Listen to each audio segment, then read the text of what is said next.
niat mencari dunia biar dia menjadi orang yang terpandang misalnya.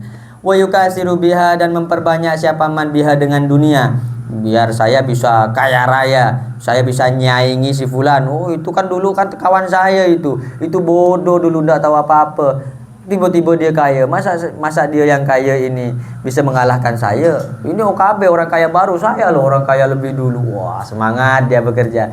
Yang sifatnya seperti ini niatnya, ini ndak benar.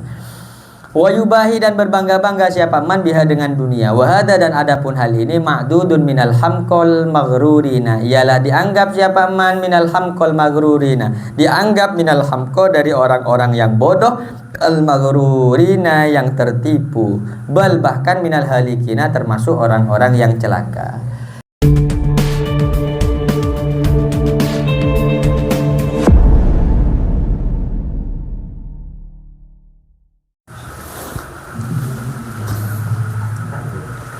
Assalamualaikum warahmatullahi wabarakatuh.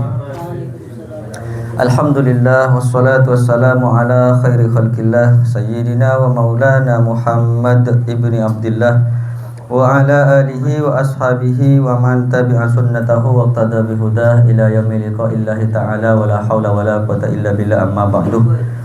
Hadratal muhtaramin wal muhtaramat al-a'izzah jamil hadirin fi hadzal majlis, yang saya muliakan, yang saya hormati, yang saya banggakan segenap para jamaah majlis dan zikir yang tergabung di dalam kerbat zikir Aqaid Second dan Rotibul Haddad, alumni, wali santri serta simpatisan Pondok Pesantren Salafiyah Syafi'iyah Sukorejo Situbondo.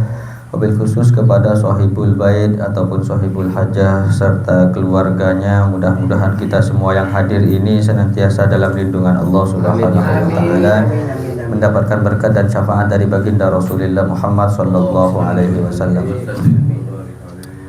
Bismillahirrahmanirrahim. Babus sumani, adapun ini adalah bab yang ke-8. Ini melanjutkan dari hadis Kanjeng Nabi Muhammad sallallahu alaihi wasallam yang dibahas pada minggu yang lalu ya, bahwa Kanjeng Nabi mengatakan samaniyatu asya'a la tashba'u min samaniyatin, ada 8 perkara, ada 8 hal yang memang 8 perkara atau 8 hal ini tidak akan pernah puas kecuali dengan adanya 8 perkara yang lain ini.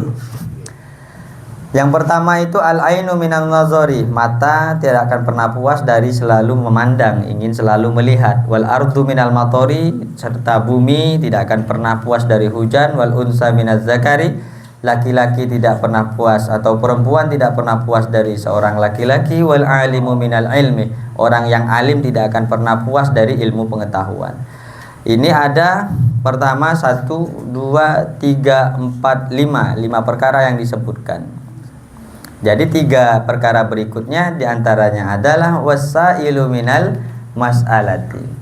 Wasailu minal mas'alati, dan yang nomor 6 adalah wasailu minal mas'alati, dan orang-orang yang senantiasa meminta minal mas'alati dari satu persoalan, dari satu permohonan.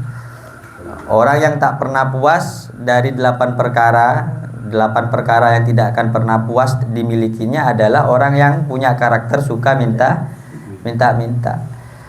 Ruwiya annahu sallallahu alaihi wasallam, diriwayatkan apa sesungguhnya Rasulullah sallallahu alaihi wasallam qala, ialah bersabda siapa Kanjeng Nabi mengatakan man fataha baba mas'alatin, barang siapa fataha yang membuka siapa man baba mas'alatin kepada pintu permintaan, pintu ngemis, orang yang punya potensi mengemis atau suka mengemis, suka minta-minta, fatahallahu lahu baba fakrin fid dunya wal akhirah, maka akan membuka Allahu siapa Allah lahu untuk man baba fakrin kepada pintu kefakiran fid dunya wal akhirati, di dunia dan akhirat. Jadi wajar ndak mau kaya-kaya, wajar ndak mau senang-senang, wajar nggak punya apa-apa. Ya memang mental dari awalnya mental pengemis, mental peminta. Kalau pingin kaya berhenti untuk minta-minta, Ini dari Kanjeng Nabi Muhammad sallallahu alaihi wasallam. Selagi masih punya kekuatan, mata masih sehat, otot masih semangat, kaki masih cepat, maka siap-siaplah atau kuat-kuatlah untuk bekerja. Kecuali memang tidak ada yang mau diandalkan kembali. Otot sudah lemah, mata sudah tidak mampu memandang misalnya kan. Mulut tidak mampu berbicara, tangan tidak mampu bergerak, buntu benken kapan mun dia berarti. Letak mampu kapi, Bang. Allah. Jadi ini kunci dari Kanjeng Nabi Muhammad mengatakan kalau memang pingin kaya dunia akhirat, berhentilah untuk minta. Di hadis yang lain bahkan Kanjeng Nabi mengatakan kelak orang yang punya karakter minta-minta, suka minta-minta, pengemis lah bahasanya. Itu kelak di akhirat beliau itu dibangkitkan oleh Allah Subhanahu wa taala dalam kondisi mus'atul lahmin. Daging pipinya ini hilang, berkurang, mus'atul lahmin. Wa man fataha baba atiyatin, barang siapa yang membuka, siapa man baba atiyatin, kepada pintu derma, pintu kebaikan, pintu dermawan, suka memberi, ibtigha wajhillahi ta'ala, karena mengharap ridhonya Allah ta'ala, bukan karena ingin dipilih, bukan karena ingin dipuji, bukan karena riya. Memang suka ngasih ini jadi karakternya juga, karakter loman, karakter baik, suka memberi. Pemberiannya bukan karena orang lain, memang karena Allah Ta'ala. Apa katanya Kanjeng Nabi? A'tahullahu khairad dunya wal akhirati. Maka akan memberi siapa Allahu kepada eman, orang yang senantiasa senang memberi kepada orang lain. Memberikan apa? Khairad dunya wal akhirati, kepada kebaikan dunia, wal akhirati, dan akhirat. Maka sebaliknya dari yang fakir tadi, mental orang kaya adalah mental pemberi. Maka ketika dia sekalipun tidak punya apa-apa, maka dengan apa yang dia miliki, walaupun ala kadarnya dia mampu memberikan kepada orang lain, ini merupakan mental orang kaya. Sebaliknya yang suka minta-minta itu ya mental orang miskin gitu. Yang kita berusaha, mudah-mudahan kita semua dijadikan oleh Allah Subhanahu wa taala mental orang kaya, dan orang kaya yang mau memberi ya. Dagunan lagi ya maki soki, tunyana benya kaya raya tapi keken dagunan lagi ya itu. Ya paling tak dagunan ini malah ya tandi keken boleh ya kan repot. Tandi keken boleh ya, tambah keken itu. Karena pintu rezeki itu salah satunya adalah dengan mudah memberi. Ruwiya rawahu Ibnu Jarir, meriwayatkan kepada hadis ini Ibnu Jaririn, siapa Imam Ibnu Jarir. Wa ruwiya annahu sallallahu alaihi wasallam, dan diriwayatkan apa sesungguhnya Rasulullah sallallahu alaihi wasallam qala, ialah bersabda siapa Rasulullah, Kanjeng Nabi bersabda, ma fataha rajulun ala nafsihi baba mas'alatin yas'alun nasa illa fatahallahu alaihi baba fakrin li'annal iffata khairun. Kata Kanjeng Nabi, ma fataha rajulun, tidaklah membuka rajulun, siapa seseorang laki-laki, ala nafsihi, atas dirinya rajul, membuka apa? Baba mas'alatin, kepada pintu ngemis, pintu minta. Kata Kanjeng Nabi, tidaklah seorang laki-laki yang senantiasa suka minta. Minta ke siapa? Yas'alu, minta siapa? Rajul, an-nasa, kepada manusia, illa fatahallahu alaihi baba fakrin, kecuali pasti kalau sudah ada manafi di depannya, kemudian di tengahnya ada illa adatu hasrin, ini berfaedah untuk memastikan. Berarti maknanya gimana? Illa fatahallahu alaihi, pasti, pakai to, pasti, agak tebal, pasti, pasti fatahallahu alaihi, membuka Allahu siapa Allah alaihi atas man baba fakrin, kepada pintu kefakiran. Ini dihukumi pasti sudah. Orang kalau sudah punya karakter suka minta-minta, maka bersiap-siap diri Allah buka pintu kefakiran selebar-lebarnya. Kenapa demikian? Li'annal iffata khairun, karena sesungguhnya iffah, menjaga diri, khairun adalah lebih baik. Beda ya kalau memang misalnya pemberian itu modelnya sifatnya begini. Kalau hemat saya misalnya timbal balik misalnya, ya ayo kakek mau dorong kok deki beri lain itu monetaki tak apa-apa jaringan janji ayo dorong kok deki beri mah kumpul datang bagian ndak itu. Kalau begitu yang repot ini kan ya memang sudah menjadi karakter. Ada apa beda orang juga tojo nggak ada tak selu gilir kapi, wah itu ndak boleh itu. Duduk di mana ada undangan minta Pak minta uang Pak dulu ya Pak minta uang Pak, padahal ki sehat, ki seger. Jadi yang dimaksud oleh Kanjeng Nabi yang seperti ini, kalau berikatan dengan janji ya tidak seperti itu. Rawahu Ibnu Jarir, meriwayatkanhu kepada hadis ini Ibnu Jarir. Siapa? Imam Ibnu Jarir. Kemudian yang keenam yang memang tidak akan pernah puas kecuali dengan 8 yang lainnya. Yang keenam adalah al-haris. Wal harisu dan tamak alat dunia, atas dunia. Tamak atas dunia, ini yang keenam. Maksudnya tamak atas dunia bagaimana? Artinya al-mujtahidu fi talabiha atau al-mujtahidi. Artinya al-mujtahidi. Wal harisu berarti al-mujtahidu. Wal harisu alat dunia dan tamak alat dunia atas dunia artinya al-mujtahidu fi talabiha. Bersemangat fi talabiha di dalam mencari dunia, fa innahu, karena sesungguhnya semangat mencari dunia, la yashba'u minal jam'i, ialah tidak akan pernah puas apa semangat mencari dunia, minal jam'i, dari mengumpulkan laha kepada dunia. Orang yang punya semangat tinggi untuk memperkaya diri mencari dunia, maka tidak akan pernah puas. Pertama targetnya, engkau mau ala Korea, saya kalau mau kerja ini misalnya target saya cukup satu, tidak mulu-mulu, saya ingin punya motor misalnya. Dari kecil dulu lah, punya motor. Istri saya tidak punya motor. Dapat 3 bulan dia mampu nyewa atau mampu kredit motor. Kredit belum lunas udah ngambil motor lagi itu. Udah ngambil motor lagi. Nanti dia tambah motor lagi. Terus begitu. Kenapa? Karena memang sifatnya tidak pernah kenyang. Kalau memang dia punya sifat tamak dengan dunia. Kayak saya aja sekarang ini, saya akui, saya buka toko, ini pingin buka terus ini. Kemana-mana saya mikir ada postingan begini, ini kayaknya enak untuk jualan ini. Ada Pak Mudin Pondo, ya Allah, kata dia kan, Pondo itu, ya Allah. Ya karena memang begitu sifatnya dunia ini manis, rayuannya sangat manis sekali, sangat manis. Ya tergantung kita menyikapi manisnya itu, bisa diabetes atau tidak. Kalau terlalu banyak ya dia diabetes. Kalau sekedarnya saja insya Allah selamat. Wad dunya, dan adapun dunia, ala salasi tabaqatin, ialah atas 3 beberapa tingkatan.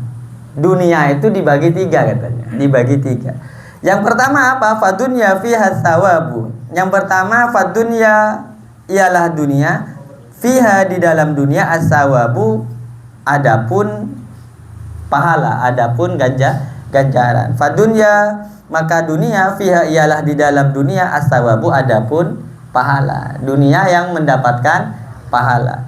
Yang kedua wa ukhra fiha al-hisabu, dan adapun yang kedua fiha di dalam dunia, al-hisabu adalah hisab, dihitung, perhitungan. Wasalisatun fihal adabu, dan adapun yang ketiga fiha di dalam dunia, al-adabu adalah siksa. Jadi dunia dibagi 3. Ada kalanya kita hidup di dunia ini, mencari dunia ini bisa dapat pahala. Yang kedua pahala tak dapat, malah dapat perhitungan amal. Yang ketiga malah dapat siksa. Karena harta dunia fahalaluhu hisabun wa haramuhu azabun. Harta halal itu dihisab, dihitung oleh Allah, yang tak berkesudahan, yang paling lama nanti perhitungannya. Kalau misalnya harta tadi haram, mendapatkan adab atau siksaan dari Allah. Fa ammal lati fiha tsawabu fa hiya allati tasilu biwasitatiha ilal khairiyah. Ini yang perlu diingat-ingat. Apa yang dimaksud dengan dunia yang kita cari kemudian bisa mendapatkan pahala? Dunia yang kita tempati ini bisa mendapatkan pahala. Fa ammal lati, maka adapun dunia, fiha yang ialah di dalam allati as-sawabu adapun pahala, ialah pahala. Dunia yang di dalamnya bisa mendapatkan pahala itu bagaimana? Fahiyallati tasilu biwasitatiha, maka ialah adapun dunia allati yang tasilu sampai siapa engkau, biwasitatiha dengan perantara dunia sampai ilal khairi kepada kebaikan. Watanju, dan selamat siapa engkau biha dengan dunia, minasyarri dari keburukan. Wahia, adapun dunia yang mendapatkan pahala ini, atiyatul mu'mini wa azwama wa mazra'atul akhirati, adalah pemberian untuk orang-orang mukmin, wa mazra'atul akhirati, dan ladang amal di akhirat. Wahya al-kafafu minal halali. Wahya adapun atiyatul mu'mini wa mazra'atul akhirati.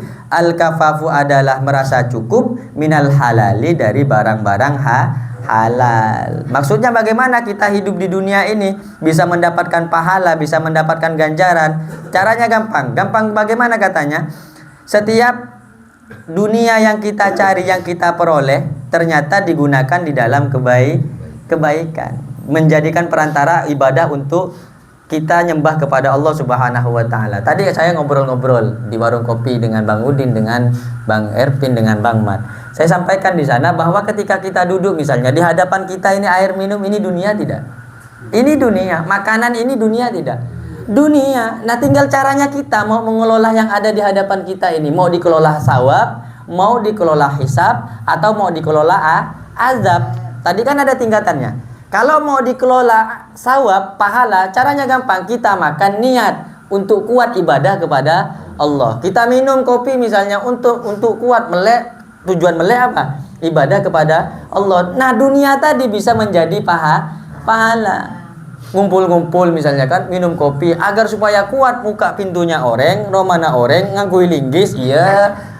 Ini nyaman oleh azab kalau begitu berarti kan. Dunianya tadi bisa menjadi siksa. Kita punya mobil misalnya. Dengan kita punya mobil kita niatkan bukan untuk membangga-banggakan diri, bukan untuk menampakkan kekayaan diri kita. Tapi tujuannya misalnya kalau ada orang misalnya ingin melahirkan, mau dibantu pakai mobil. Ada orang tua sakit, tetangga sakit, mau diantar pakai mobil. Misalnya ada kiainya tak pakai mobil, misalnya takut kehujanan, dikasih pinjam. Ini jadi pahala. Mencurigakan. Jadi pahala. Bisa jadi pahala. Nah, kemudian kalau misalnya untuk hisab bagaimana katanya? Ternyata yang kedua, wa amal lati fihal hisabu at-tatwilu fahiyal lati la tashtaghilu bisababiha an ada'i ma'murin wa la tartakibu fi talabiha amron mahzuran. Wa amal lati fihal hisabu, dan adapun dunia fiha yang ialah di dalam allati al-hisabu, adapun perhitungan amal, at-tatwilu ialah berangan-angan. At-tatwilu ialah banyak angan-angan. Fahiyal lati, maka adapun dunia, allati dunia, la tastaghilu, yang tidak menyibukkan, yang tidak sibuk siapa engkau, yang tidak repot siapa engkau, bisa babiha dengan sebab dunia, an ada imakmurin, dari melaksanakan yang diperintah oleh Allah. Wala tartakibu, dan tidak menanggung siapa engkau, fi talabiha, di dalam mencari dunia, menanggung amron mahzuron, kepada perintah mahzuron yang dilarang. Ini yang disebut dengan hisab. Dunia kita menjadi diperhitungkan oleh Allah Subhanahu wa taala. Punya dunia banyak, semakin banyak angan-angan, tapi tetap dengan angan-angan tadi tidak membuat diri kita tetap melakukan ibadah perintah kepada Allah Subhanahu wa taala, melaksanakan perintah Allah. Tetap abhajeng pakun, barang-barang haram ditinggal, karena ini tetap mendapatkan hisab. Tapi tidak digunakan untuk ibadah yang lain, berarti tidak dapat pahala. Kemudian yang ketiga adalah wa ammal lati fihal adabu fahiyal lati taqta'u an ada'il ma'murati. Wa ammal lati, dan adapun dunia fiha yang ialah di dalam allati al adabu ialah siksa, fahiyal lati, maka ialah dunia, taqta'u yang memutus apa dunia, yang atau taqta'u yang putus siapa engkau, an ada ilma'murati, dari melaksanakan hal-hal yang diperintah oleh Allah. Dengan adanya dunia tadi disibukkan dengan dunia, misalnya ngojek seharian tak bojeng duhur, tak bojeng asar, markir seharian tak bojeng duhur, tak bojeng asar, bangunan seharian tak bojeng duhur, tak bojeng asar. Nah, ini azab, ini yang begini azab. Dunia yang membuat kamu meninggalkan perintah Allah. Ini jelas dari kitabnya. Wa tawaqqa'u firtikabil mahzurat, dan jatuh siapa engkau firtikabil mahzurat, di dalam melakukan hal-hal yang dilarang oleh Allah Subhanahu wa taala. Wa'lam, dan ketahuilah olehmu, annatullabad dunya. Terus ini ya. Tinggal satu lagi ini.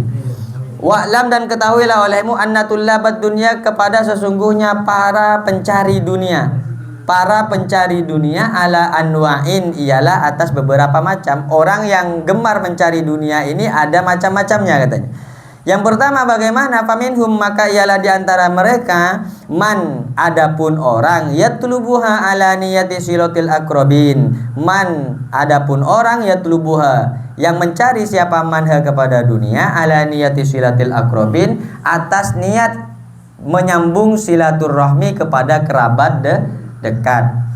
Wa muwasatil mukillin, dan membantu orang-orang yang sedikit dunianya, membantu orang-orang miskin. Ada orang yang mencari dunia punya niatan begini. Yang pertama, dia mencari dunia punya niatan agar supaya dia mudah bisa silaturahmi dengan kerabat dekat dan juga bisa membantu fakir miskin.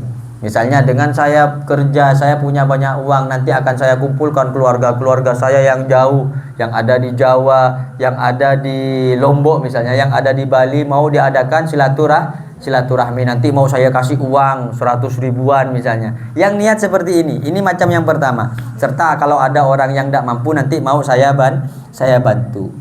Niat yang seperti ini baik apa tidak?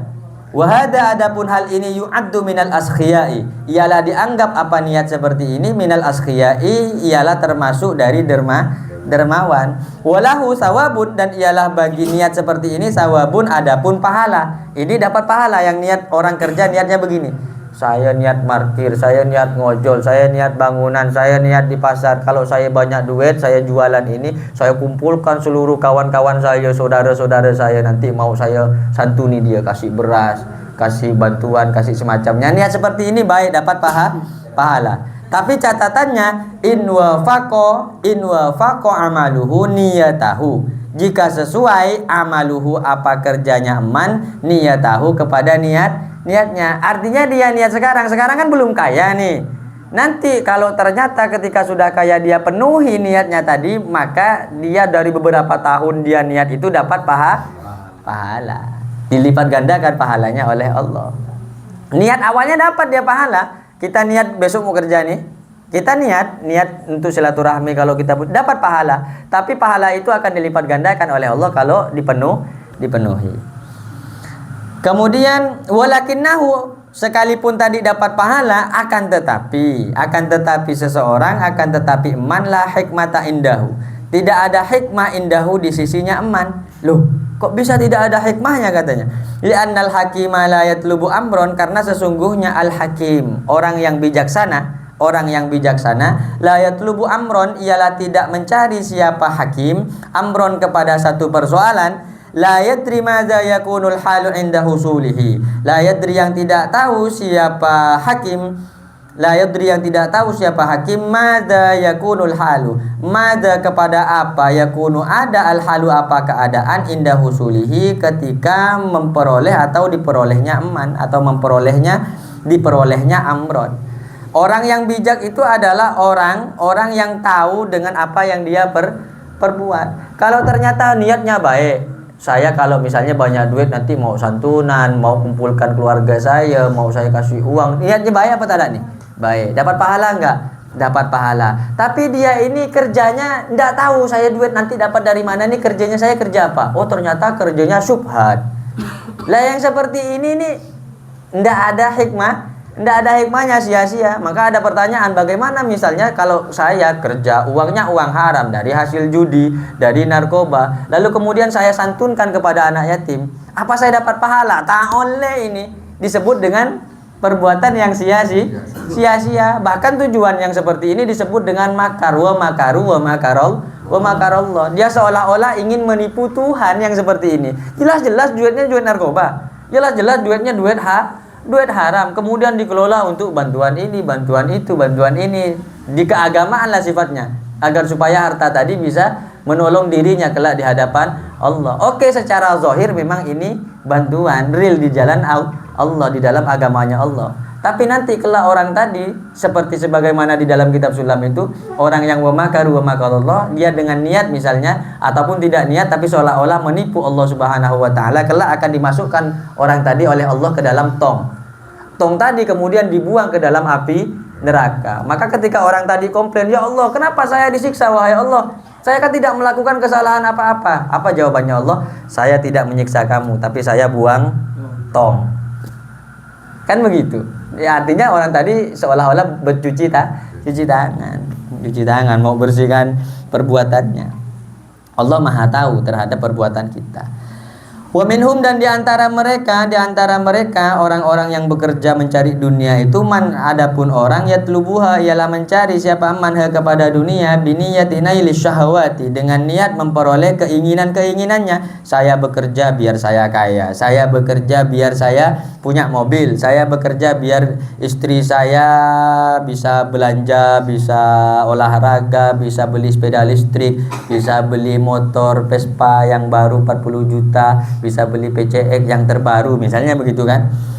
Niatnya seperti itu, untuk memperoleh keinginannya. Wa niat tamattu'i bil ladzati, dan niat bersenang-senang bil ladzati dengan kenikmatan. Ini niatnya seperti itu. Wa hada yu'addu fi jumlatil bahaimi, dan adapun niat ini yu'addu, ialah dianggap apa, hada fi jumlatil bahaimi, di dalam golongannya binatang. Orang yang niat kerjanya kayak begini ya tidak ada ubahnya atau sama seperti niatnya binatang. Ya binatang pokoknya apa yang dia inginkan dia kerjakan. Dia makan di situ tidak tahu malu gitu kan, melakukan hubungan di situ juga tidak tahu malu, bahkan tidak pakai baju begitu kan. Ya, ada pakai hewan pakai baju kan tidak ada ya. Wa minhum, dan dia ialah di antara mereka man, adapun orang yatlubuha, mencari siapa manha kepada dunia, liyufakhira biha, agar supaya berbangga-bangga siapa man biha dengan dunia. Niat mencari dunia biar dia menjadi orang yang terpandang misalnya. Wa yukasiru biha, dan memperbanyak siapa man biha dengan dunia, biar saya bisa kaya raya, saya bisa nyaingi si fulan. Oh itu kan dulu kan kawan saya itu bodoh dulu tidak tahu apa-apa, tiba-tiba dia kaya. Masa dia yang kaya ini bisa mengalahkan saya? Ini OKB orang kaya baru, saya loh orang kaya lebih dulu. Wah semangat dia bekerja. Yang sifatnya seperti ini niatnya, ini tidak benar. Wa yubahi, dan berbangga-bangga siapa man biha dengan dunia. Wa hada, dan adapun hal ini ma'dudun minal hamqal maghrurina, ialah dianggap siapa man minal hamqal maghrurina, dianggap minal hamqa, dari orang-orang yang bodoh, al maghrurina, yang tertipu, bal bahkan minal halikina, termasuk orang-orang yang celaka. Yang ketujuh, wal bahru minal ma'i, dan lautan minal ma'i, dari air. Lautan tidak pernah puas minal ma'i, dari air. Sebanyak apapun air hujan yang turun ke laut, semuanya bisa ditampung. Wan naru minal hatobi, dan api minal hatobi tidak akan pernah puas minal hatobi, dari kayu bakar. Ini di dunia, tapi kalau di neraka kayu bakarnya adalah waquduhan nasu wal hijarah. Kayu bakarnya api neraka adalah annasu, manusia, wal hijarah, dan batu. Itu untuk orang-orang yang membangkang perintah Allah Subhanahu wa ta'ala. Mudah-mudahan kita semua dijadikan hamba Allah yang soleh, hamba Allah yang solehah, hamba Allah yang bertakwa kepada Allah, beriman kepada Allah, dan dijauhkan dari segala musibah, segala penyakit, segala keburukan. Mudah-mudahan dijauhkan oleh Allah sejauh-jauhnya, tidak menimpa kita. Amin ya rabbal alamin. Saya rasa cukup sekian. Hadana wa iyyakum ila siratikal mustaqim. Assalamualaikum warahmatullahi wabarakatuh. Waalaikumsalam warahmatullahi wabarakatuh.